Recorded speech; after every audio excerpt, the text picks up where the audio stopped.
স্বরাষ্ট্র মন্ত্রণালয় কর্তৃক প্রজ্ঞাপন অনুযায়ী আওয়ামী লীগ এবং তার অঙ্গ সংগঠন সহযোগী সংগঠনের কার্যকর্ম নিষিদ্ধ রয়েছে প্রজ্ঞাপনের মাধ্যমে। এবং যেখানে তাদের কার্যকর্ম নিষিদ্ধ রয়েছে সেখানে তাদের যে কোনো নির্বাচন, যে কোনো সমাবেশে অংশগ্রহণ করাই হচ্ছে আরও দূরের কথা, আরও নিষিদ্ধ। কিন্তু আপনারা অলরেডি জানতে পেরেছেন বাংলাদেশ সুপ্রিম কোর্ট বার অ্যাসোসিয়েশনের যে নির্বাচন, গতকাল যে নমিনেশন বাছাই পর্ব ছিল সেখানে তারা সাধারণ আইনজীবীর ছদ্মবেশে প্রবেশ করে একটা হট্টগোল বা গোলমালের চেষ্টা করে। সেখানে আমরা জাতীয়তাবাদী আইনজীবী ফোরামের সদস্য সচিব জনাব গাজী তৌহিদুল ইসলামের নেতৃত্বে সাধারণ আইনজীবী সহ আমরা সেটা প্রতিহত করি। এখন গতকাল এবং আজকের যে ঘটনা ঘটেছে সে সম্পর্কে আপনাদের সংক্ষেপে আলোকপাত করবেন বাংলাদেশ জাতীয়তাবাদী আইনজীবী ফোরাম সুপ্রিম কোর্ট ইউনিটের আহ্বায়ক কমিটির সম্মানিত সদস্য সচিব জনাব গাজী তৌহিদুল ইসলাম। প্রিয় সাংবাদিক ভাইয়েরা, আসসালামু আলাইকুম। আপনারা জানেন বাংলাদেশ আওয়ামী লীগ এবং তার অঙ্গ সংগঠন, ইভেন সহযোগী সংগঠন ইতিমধ্যে স্বরাষ্ট্র মন্ত্রণালয়ের প্রজ্ঞাপনের মধ্য থেকে তাদেরকে নিষিদ্ধ ঘোষণা করা হয়েছে, কার্যক্রম নিষিদ্ধ। এবং আসন্ন সুপ্রিম কোর্ট বার নির্বাচনে গণতান্ত্রিকামী যে দলগুলো রয়েছে সমস্ত দলগুলো ঐক্যমত্যভাবে অংশগ্রহণ করেছে। এবং কিছু কিছু লোক, কিছু আইনজীবী যারা ফ্যাসিস্টের দোসর, আওয়ামী লীগের দোসর, কিন্তু তারা ছদ্ম নামে তারা ঢোকার চেষ্টা করেছিল এবং তারা ফর্ম সাবমিট করেছে। কিন্তু বাংলাদেশ সুপ্রিম কোর্টের নির্বাচন কমিশন গতকালকে তারা সূক্ষ্মভাবে প্রত্যেকটা ফর্ম যাচাই বাছাই করেছে এবং যাচাই বাছাই করে সেখানে আওয়ামী লীগ এবং তার সহযোগী সংগঠন যারা রয়েছে তাদের ফর্মগুলো এখানে নির্বাচনের জন্য তাদেরকে অযোগ্য ঘোষণা করেছেন। এবং ইতিমধ্যে আপনারা জানতে পেরেছেন যে আওয়ামী লীগ এবং তার সহযোগী সংগঠন যেহেতু নিষিদ্ধ, সেহেতু তারা সুপ্রিম কোর্ট আঙিনায় কোনো ধরনের সভা সমাবেশ, ইভেন সাংবাদিক সম্মেলন করার তাদের আইনগত কোনো বৈধ অধিকার নেই।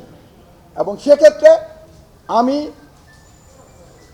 আইন প্রয়োগকারী সংস্থার নিকট অনুরোধ করব, একটা নিষিদ্ধ ঘোষিত সংগঠনের কোনো নেতাকর্মী যদি সুপ্রিম কোর্ট প্রিমিসিসে বিশৃঙ্খলা সৃষ্টি করার পায়তারা করে তাহলে আপনারা যথাযথভাবে আইনগত ব্যবস্থা নেবেন।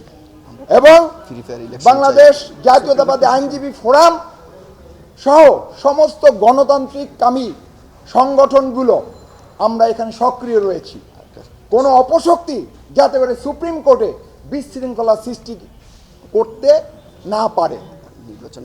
এবং যে নির্বাচনটা হচ্ছে আমরা সকল দলের গ্রহণযোগ্য এবং নিরপেক্ষ নির্বাচন অংশগ্রহণের জন্য আমরা সবাইকে ধৈর্য ধরার অনুরোধ করব।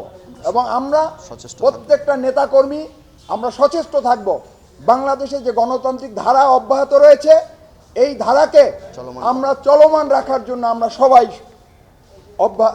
সক্রিয় থাকব এবং ঐক্যবদ্ধ থাকব।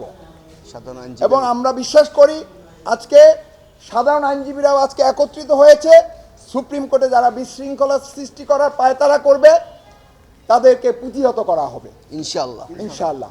এই গত রোববার কয় তারিখ ছিল? রোববার 26 তারিখ। রোববারে 26 তারিখ একটা জরুরি সাধারণ সভা হয়েছে সুপ্রিম কোর্ট বারের। এবং জরুরি সাধারণ সভা হয়েছে, কেন হয়েছে সেই প্রেক্ষাপটটা বলি। আমরা এখানে জুলাই যোদ্ধারা, একটা বড় অংশ জুলাই যোদ্ধারা, তারা এসে সুপ্রিম কোর্টের প্রেসিডেন্টের রুমের সামনে দেখলাম তারা, আমরা পরে শুনতে পেয়েছি, অবস্থান নিয়েছে।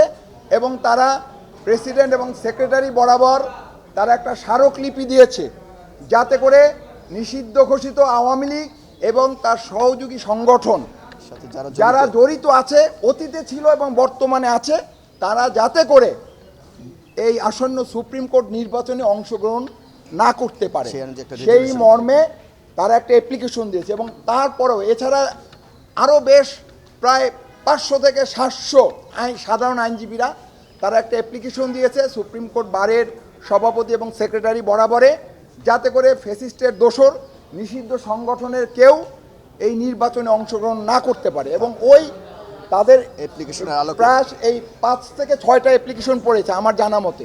সেই অ্যাপ্লিকেশনগুলোর আলোকেই একটি সাধারণ সভা হয়েছে, জরুরি সাধারণ সভা, এবং সেই জরুরি সাধারণ সভায় সর্বসম্মতক্রমে আপনারা জানেন এবং পুরো হল রুম ভরা ছিল, এবং সেখানে সমস্ত সাধারণ আইনজীবীরা ঐক্যবদ্ধ হয়েছে যে ফ্যাসিস্ট এবং ফ্যাসিস্টের দোসর সহযোগী যারা অতীতে ছিল, বর্তমানে আওয়ামী লীগের এবং তার সহযোগী সংগঠনের সাথে জড়িত রয়েছে, তারা যাতে নির্বাচনে অংশগ্রহণ না করতে পারে। এবং এই মর্মে রেজুলেশন 17 জন বক্তব্য দিয়েছে, 17 জনই তারা যাতে অংশগ্রহণ না করতে পারে তার পক্ষে দিয়েছে।